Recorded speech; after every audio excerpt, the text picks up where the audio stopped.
Welcome to Max and Me on Movies. We are back. We are back, and today we're talking about a movie that really blew the doors off the franchise. It really did. We are talking about Predator, Badlands. An absolute ride. For sure. But before we get into it, you know the drill. Please, if you're watching, take a second to hit that like button. And subscribe to the channel if you haven't already. It helps us out a ton. 100%. And if you have seen Predator Badlands, go down to the comments right now and leave us your rating. Yeah, give it a score out of 10 and tell us why. We really want to know if you felt the same way we did. Okay, so let's just start there. The feeling. When the credits started rolling, what was the first, gut reaction you had?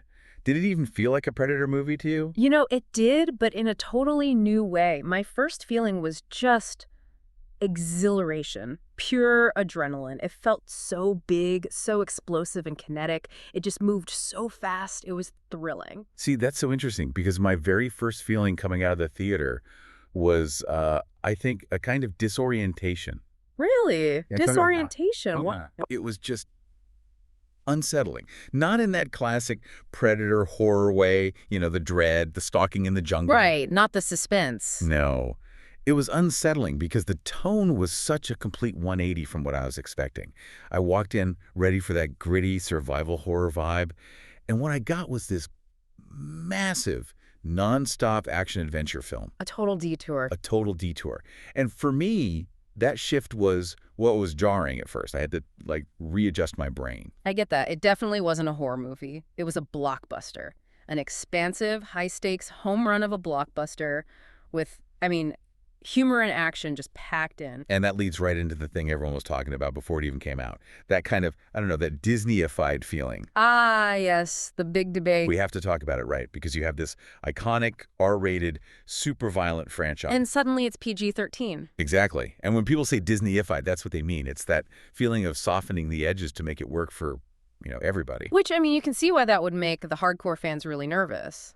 Oh, completely. That rating was a huge point of division. But here's the thing, and I thought this was just genius. They found the perfect loophole. Okay. What was the loophole for you? It was still an incredibly violent movie. We got some gnarly predator kills. I bet. But the gore wasn't human. It was all alien viscera or, robot parts. It was synthetic gore. Yeah, green and purple blood and metallic shrapnel instead of, the red stuff. And that right there, that changes the emotional stakes for me. How so? Well, you can see every dollar of that huge budget on screen. I think it was, $105 million? Something like that, yeah. And it all went into this massive scope and spectacle. But when the thing getting torn apart is a robot or some weird alien bug, the violence just feels less consequential. The suffering isn't as relatable as seeing a human character in peril. That's a fair point. It's a trade-off, isn't it? They traded that raw human dread for this huge, inventive, almost video game-like spectacle. It did feel like a video game sometimes. In a good way. Like you're exploring this incredibly dangerous world where everything, not just one monster, is trying to kill you. The sense of exploration was just off the charts. Totally. And I think to really understand why that works, you have to talk about the single biggest change they made. The whole reason for that tonal shift. The protagonist. The protagonist pivot. Yeah. This is where the whole franchise just flips on its head. It's a fundamental change. We go from stories about humans being hunted to a hero's journey about the hunter himself. And not just any hunter. Right. For the first time ever in one of these movies, the main character is a yacha, a predator. His name is Dek. And he's the runt. That's the key. He's not the ultimate warrior we're used to seeing. He's an outcast in his own society. Yeah, his clan, and especially his father, Nyor, the clan leader, they see him as too small, too weak, and crucially, too emotional. So his whole story isn't about the thrill of the hunt. It's this desperate, lonely quest to prove himself. It's about seeking acceptance and a bit of revenge, too. A lot of revenge. And that's all tied to this incredible tragedy in his past. We finally get to see a little bit of the Yacha world building, and man, is it brutal. It's basically a Spartan culture, all about strength, brutality, no weakness allowed. And Dek's father is the embodiment of that. To the point where he was apparently willing to execute his own son, Dek, for not being tough enough. And he's already responsible for the death of Dek's older brother, Kwei. That scene was so efficient and so brutal. You see Kwei trying to teach Dek to be smarter, to use his brain instead of just brute force. And the father sees that as weakness?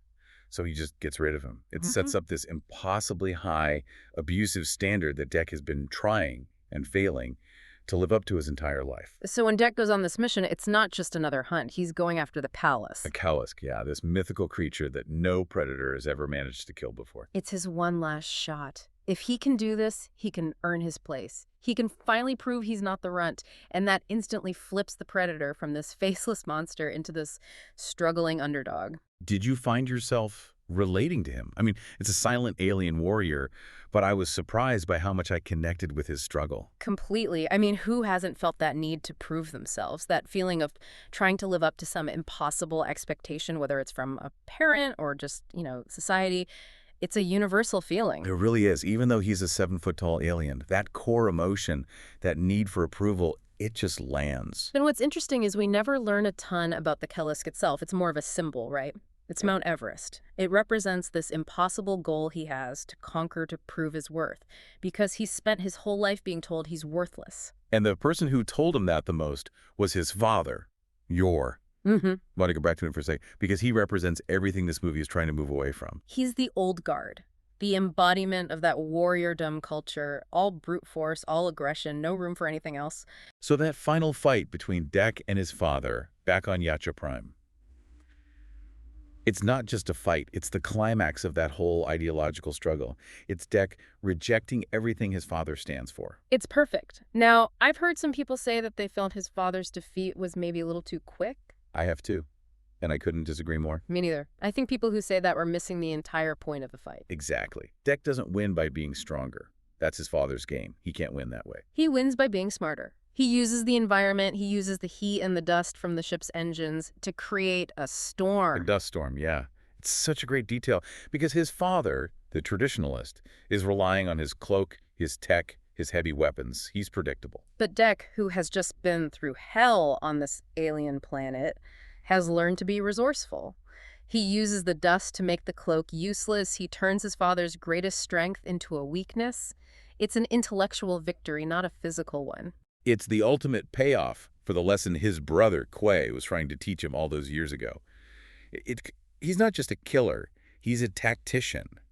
He's a leader. And that transformation, that learning process, is all thanks to the planet he was stranded on. Oh, man. Planet Jenna. Let's talk about the setting. The planet was incredible. It wasn't just a backdrop. It was a character, an actively hostile one. A death world. It really was. I loved how everything was trying to kill you. You have razor weeds that can cut through armor. Exploding flowers that are basically organic landmines. Hungry tree limbs. It was like a sci-fi Robinson Crusoe where the island itself wants you dead. You can totally see the director's influences, like from old naturalist films or westerns. It's this whole functioning ecosystem of death. I mean, there's that bit with the pterodactyl-like creatures that drop rocks on plants to make them explode. Yeah. Every creature is using the environment to its advantage. Yeah. And Deck has to learn to do the same thing. He gets his classic predator weapons taken away pretty early on. So he's forced to improvise. He's making tools out of plants, using the exploding flowers as distractions. It's the planet that teaches him the lesson he needed to learn. Brains over brawn. Wits over tech. Which forces him to rely on the single most controversial character in the movie. Oh, here we go. It's time to talk about Thea. This is the moment, I think, where the movie either grabs you for good or you just check out completely. I can see that, because the second she appears on screen, this chatty, sassy upper torso of a broken android, the tone just does a complete nosedive into something else entirely. It's such whiplash. Deck is in this gritty, desperate survival movie, and suddenly Thea shows up, and she's just way too excited to be on a deadly planet. She's like a video game companion. Someone described her as C-3PO mixed with Donkey from Shrek, and I think that's perfect. That's spot on. And I get why some people would find that distracting. If you came for dread and horror, her humor could feel, I don't know, out of place. But I think it's essential. It's what grounds Deck's whole emotional journey. He starts off treating her like she's just a tool, right? He literally straps her to his back to use her as a navigator. It's just a piece of equipment. Exactly. But it develops into this grudging partnership, and that relationship becomes the absolute emotional core of the film. It's the found family. It is. It's tapping into that same feeling that works so well in things like The Mandalorian or Guardians of the Galaxy. She is the one who unlocks his humanity, for lack of a better word. Mhm. The thing his clan told him was a weakness. And it all comes down to her programming, which I thought was such a cool idea. She's programmed with empathy, not because the company, Weyland-Yutani, is nice, Far from it. but because it's a tactical advantage. Empathy helps synthetics survive longer and get people to trust them. She feels because it's practical. So you have a machine, a synthetic, teaching a biological warrior that feeling things, that empathy is actually a strength. It's a survival trait. And that all culminates in that one question she asks him. For me, that was the lightning bolt moment of the whole movie. I could survive on my own, but why would I want to survive on my own? Chills. Did that moment hit you as hard as it hit me? Oh, absolutely. Because it's a direct challenge to everything he's ever been taught. The warrior is supposed to be alone, self-reliant, emotionless, and she just shatters their entire worldview with one simple question. It forces him to see that connection isn't a weakness. It's the whole point.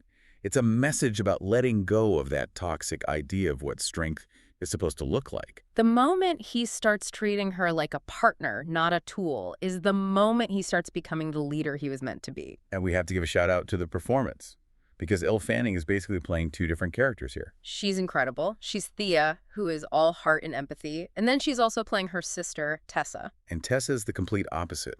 She's cold, militaristic, ruthless. She's pure, logical loyalty to the real villain of the story. Weyland-Yutani, the true killer of killers. Exactly. Kessa and her squad of androids are hunting them, and she represents that cold, corporate evil. She's sleek, tactical, efficient. And her betrayal of Thea at the end is so chilling because it's not personal, it's not emotional, it's just programming. She's just following company rules. It really hammers home how monstrous the corporation is. They program their synthetics to feel pain and to betray each other. They turn the idea of family, of being a sister, into just another weapon. It's so tragic. Thea's belief in her sister shows how human she is despite being a machine, and Tessa's betrayal shows how inhuman a corporation can be. And then, to complete this weird little found family, we get Bud, Oh, Bud, the little dog-faced monkey creature. who is immediately called Baby K, or the new Baby Yoda, by everyone online. Of course. But he's not just there to be cute. He serves a real purpose. He starts mirroring Dex movements, like a kid imitating their dad. He does. So suddenly this lone wolf, this outcast, has a snarky philosophical partner strapped to his back and a little kid-like creature following him around. It's his new clan, an empathetic clan, and that's the heart the other movies were mostly missing. Okay, so let's swing back to the action for a minute, because we talked about the PG-13 rating, but I want to talk about how the director, Dan Trachtenberg, made that work so well. The action is nonstop, and like we said, they got away with so much by just not using human blood. But it was also so inventive. Because Deck doesn't have his usual arsenal, he has to use the planet. He's baiting creatures into those exploding spores. He's making a whip out of the razor weeds. It felt so desperate and smart. It's not just a guy with a shoulder cannon mowing things down. He has to think on his feet. You can really feel the Jackie Chan influence, can't you? Oh, 100%. The way he uses the environment as both a weapon and an obstacle. Apparently, they worked with top-tier stunt teams to make sure the fights felt like real martial arts, not just sci-fi blasting. It shows. The fights feel technical and grounded, even when they're happening in a glowing alien jungle. Every move feels like it has weight and consequence. And visually, the whole thing was just spectacular. That big budget was all up there on the screen.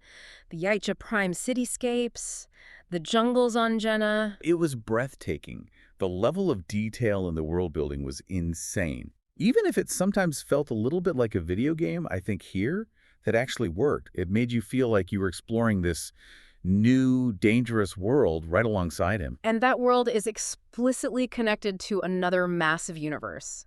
We have to talk about the alien connection. The Weyland-Yutani of it all. Exactly. Thea and Tessa are their synthetics. The corporation is a central part of the plot. Was that just fan serving for you, or did it feel earned? I thought it felt really elegant, actually. The director was really clear that he didn't want it to be like the old AVP movies where it's just, smashing action figures together. Thank God. Right. Instead, they did something much smarter. They set this story way, way in the future. Yeah, this is the furthest we've ever been in either the Alien or Predator timelines. It's way past Alien. Resurrection, maybe around the year 2400?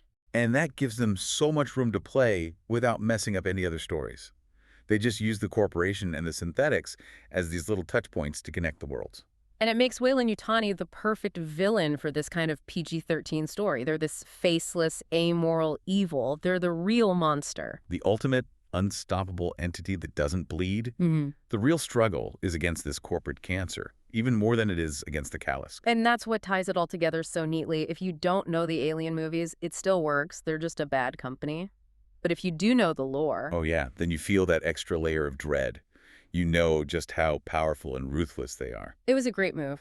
And it definitely felt like they were setting up something much bigger down the line. Okay, so after all that, the new protagonist, the tonal shift, the PG-13 rating, the Alien crossover, how did people actually react to this huge swing connect with audiences? It was a massive hit. Overwhelmingly positive, especially with general moviegoers. I think it got an A cinema score. An A. That's huge for a franchise film like this. That means the people who bought tickets absolutely loved it. For sure. And the audience scores online were through the roof, like 95% positive. That word of mouth led to a huge opening weekend. It broke the franchise record. Wow. And I think a big part of that is that you didn't need to do any homework. Exactly. It's a completely standalone adventure. You could walk in having never seen a Predator movie and have a great time. Okay, but even with all that success, we have to circle back to the one thing that still divides people. The thing the purists are still arguing about. The humanized Predator debate. Yep. Did making Dek this empathetic, struggling hero sacrifice the core of what makes a predator a predator? Did it take away the savagery? I can see the argument. I saw people saying that Dek moved too much like a human in a suit, that he didn't have that animalistic, feral quality that, say, the Predator and Prey had. And that's a valid point. When you lose that alienness, you risk losing the dread. You lose the horror. I get that, I do, but I feel like that misses the point of this specific character. Dek is an outcast because he's different. His whole journey is about proving that his way, the non-traditional way, is actually a better way. So you're saying his human-like qualities are the whole point? They have to be. The movie is making an argument that empathy is a strength. So does that contradict the classic idea of the Predator? Yeah, maybe. But the movie's appeal isn't about watching a perfect killing machine anymore. It's about rooting for an underdog to overcome his toxic upbringing. And find his feelings with the help of a robot torso. It's a huge shift. It is. But the director's idea was that the Yacha should be a varied species, just like humans. They can't all be the same silent, stoic hunter. There have to be different personalities, different cultures within their society. Dek is just the first one we've really gotten to know. And would you have preferred it if they had gone full R-rated, more traditional horror? Even if it meant we lost Dek's character arc? Honestly, no, I think this was the more interesting story to tell. It reframed the entire culture and showed that true strength comes from adaptation and connection, not just brute force. It's what allowed him to beat his father in the end. Okay, so looking forward then. What does this mean for the future of the franchise? I think it cracks the whole universe wide open. We now know that Predator culture is more complex than we thought. It's not a monolith. And that opens up so many possibilities for new kinds of stories. And the director, Dan Trachtenberg, seems to have a whole plan. He does. He's talked about having 3 big ideas he's been developing, with Badlands being the second one. He wants each movie to be a great standalone story, but he's also building towards some kind of delicious convergence down the road. A convergence which is very heavily hinted at in the cliffhanger. Oh, yeah. The introduction of Dek's mother. We don't see her, but the implication is huge. Yeah. If you know any of the expanded lore, the females are often even bigger and more dominant than the males. So the idea that Dek, this runt who rejected their traditions and chose empathy, now has to go home and potentially face his mother, who might be the most powerful, traditional warrior of them all. That sets up an incredible sequel. It's not just a hunt anymore. It would be about the internal politics of Yacha Prime, a battle for the soul of their entire species. I need to see that movie yesterday. Me too. So, wrapping it all up, for you personally, did the big swing pay off? Did making the Predator the hero work? 100%. It paid off completely. For the first time, I think ever, it made me really care about the Predator as a character. It's an amazing piece of blockbuster filmmaking, and it proved this franchise has so much life left in it. I agree. It was a necessary evolution. They proved they don't need R-rated gore to create high stakes. They made the emotional journey the real conflict. And watching Dek outsmart his abusive father felt like a genuine, earned victory. It all came down to redefining strength, right? His father said empathy and grief were weaknesses. And Thea, the synthetic, proved that empathy is what helps you survive. That connection is the ultimate strength. Which brings us to our final question for all of you watching. Yes, we want to leave you with something to think about. Deck was challenged his whole life to stop seeing emotion as a weakness. So we want to know, what specific emotional choice do you think Deck made that finally proved his strength and his worthiness? Was it when he finally decided to trust Thea? Was it protecting Bud? Was it using his intelligence instead of his rage against his father? When did he truly earn that cloak in your eyes? Let us know your thoughts in the comments below. And please don't forget to like this video and just double check that you're subscribed. We'll be down there reading all your comments. We love hearing what you think. This was Max and Nia on Movies. See you next time at the movies.